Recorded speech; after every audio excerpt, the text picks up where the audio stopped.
We are talking about the May 16th election on Saturday, and we have three party pundits here to talk about it. You can watch them Saturday on WDSU, representing the Democratic Party, former state representative, current New Orleans City Council member Jason Hughes, representing the Republican Party, current state representative Nikki Muscarella from Tangipahoa Parish, and representing independents, now known as No Party, former state senator Norby Chabert, who at one time was a Democrat and a Republican, now an independent or no party representative. Let's just get right into this with you, if we can, Mr. Chabert.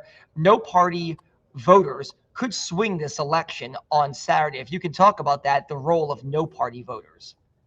Yeah, I think it's going to be interesting. For the first time, we're having to allow no party and independents choose which primary they're going to vote in. Um, the interesting in the way that the law works is once you go in for your primary vote, you would sign an affidavit and choose which primary you would be participating in. And when you do that, it stops you from participating in the other party primary. So, for instance, if you chose to vote in the Democratic Party primary, you would sign the affidavit saying you're going to vote in that one. And when the runoff comes in June, you would only be able to vote in that one. Now, when it comes to the general election in the fall, you'd be able to vote for the candidate of your choice. So it'll be interesting to see how some casual voters, maybe not a non-chronic voter who isn't paying close enough attention, how they reacted when they walked into the booth and had to make that choice. Yeah, look, because the whole party primary thing is interesting for all of us. Mr. Hughes, if you can talk about this, we saw early voting. Democratic turnout was massive. It outpaced Republican turnout. What does that indicate to you? Because, look, respectfully, a lot of the Democrats running for Senate right now, they don't have nearly as much money as the GOP candidates running for Senate. I think a lot of people feel the seat will go GOP. So, what does the early Democrat vote show you? Well, Democrats are excited. And let me just say, this is just a test run for us because, as you know, we're going to have another run and another bite at the apple because we're going to have another election to elect our members of the House of Representatives. And let me just say, right now, the United States Senate primary on the Republican side is a complete jungle. Anything could happen. And you see a situation where John Fleming is suddenly starting to surge. If John Fleming ends up being the Republican nominee, let me just say that spells trouble for the Republican Party when you have a Democratic base that is really, really excited.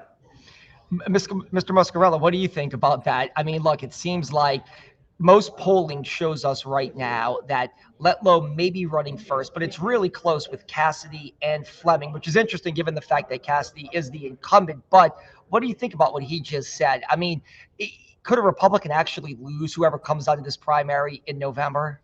Well, with all due respect to my former colleague, I don't think the Democrats will pull this one off.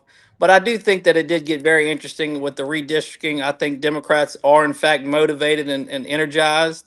But, my take is I think it'll be a runoff between Julia Letlow and John Fleming, and we'll see what goes on from there. Let me pivot and talk to another topic right now.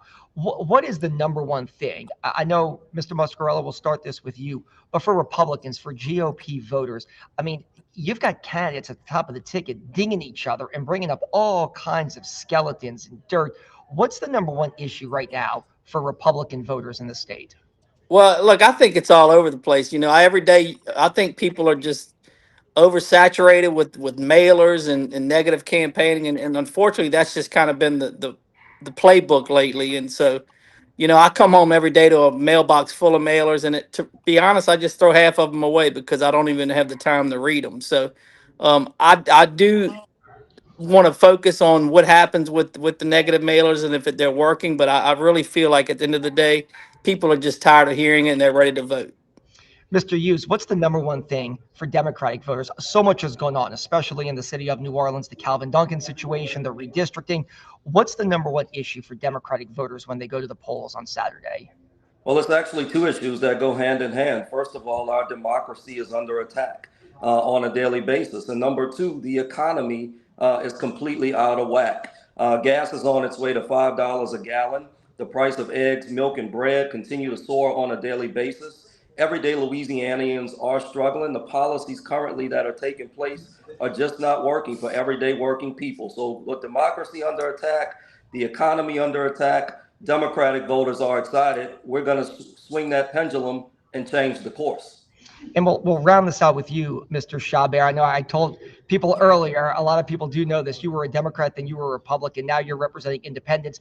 Do independents, what's the number one thing for a person who's middle of the path, who may not be far left or far right, who says, look, I just want to vote for the best person that can help me, my pocketbook?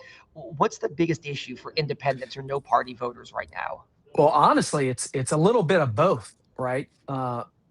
Independent voters are not disenfranchised or disillusioned with any one side of the party. Normally, those folks are in the middle, very much like myself. You see the pros and cons of both party and just choose to go with the best candidate that you think. This case in the U.S. Senate race is a little bit different. You see an active campaign amongst Democrats to switch to temporarily, maybe, independents to have some sway in that race. Now, not to discredit or disrespect any of the Democrats on the Senate side, but none would be considered a major candidate, and they think that whoever winds up in November in the general election, they'll probably vote with them. But the choice in the ballot box today is almost a friend of my the enemy the enemy of my enemy is my friend, and they're choosing between the lesser of two evils. So it'll be really interesting to see which way the non-party voter goes, if they want a Letlow versus Cassidy matchup, if they want a Fleming versus Letlow matchup, or a Cassidy versus anybody matchup. It'll be really interesting to see how those independent voters choose. All right, we do want to point out that all three of these gentlemen will be part of our coverage on Saturday. Norby Chabert, Jason Hughes, and Nikki Muscarello. We do appreciate your time. We didn't even get into redistricting, but how about that? That's a tease for Saturday night. We'll talk more about that and all the other issues that are coming up. Our live coverage on WDSU starts 8 p.m. on Saturday night. We'll have all the information. We have crews all over the place, and we'll have these three party representatives on set.